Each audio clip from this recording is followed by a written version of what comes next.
Police Minister Senzo Mchunu is expected to lead a media briefing this morning following the conclusion of a 3-day national policing summit that was held in Ekurhuleni this week.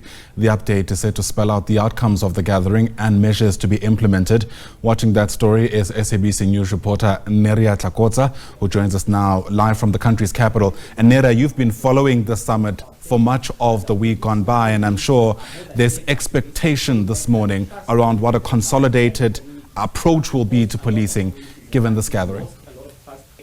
Definitely, Ayanda. Of course, the police spent at least 3 days of robust discussions on how to change the face of policing.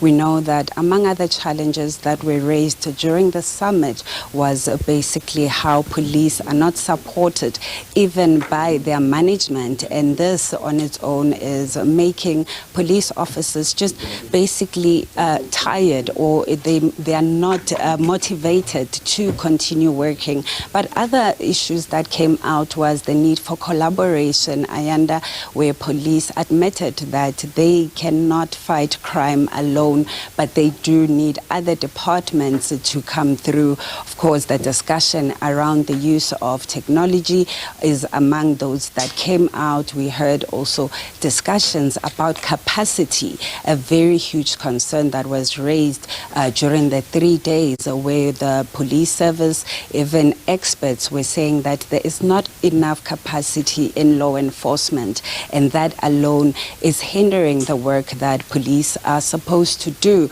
But one thing again, when the minister was closing yesterday's summit, he indicated that the issue of corruption continues to also plague the law enforcement agency, or even SAPS, and he gave a stern warning to police, saying that no police officer will be allowed or tolerated, no corruption will be tolerated from any police officer. So of course today we are expecting the minister to give a brief overview to the media about some of the outcomes. I must also add that among other things that the minister spoke about yesterday was the need for police to also own houses, for police to earn better salaries so that they can be motivated to do their jobs.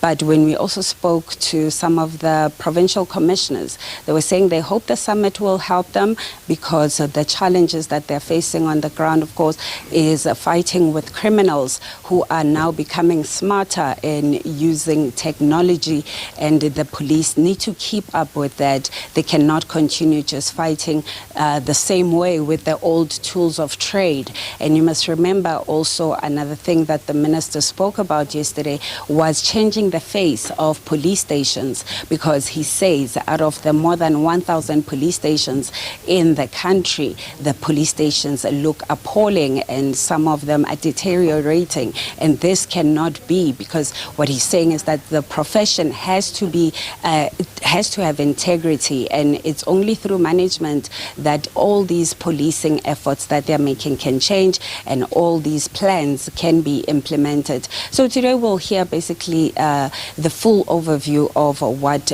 went down. We're expecting the minister just in the next few minutes, of course, to brief the media. But in terms of the crime that is giving the police a headache, the minister spoke about cash and transit heists, drugs in the country, and also gender-based violence. But he did say that it's about time that they get rid of the guns that we find on our streets. Gang violence also continues to be a worry for police. But the minister was clear to the women and men in blue yesterday, saying if you can't get rid of the crime, at least get rid of the criminals. Ayanda?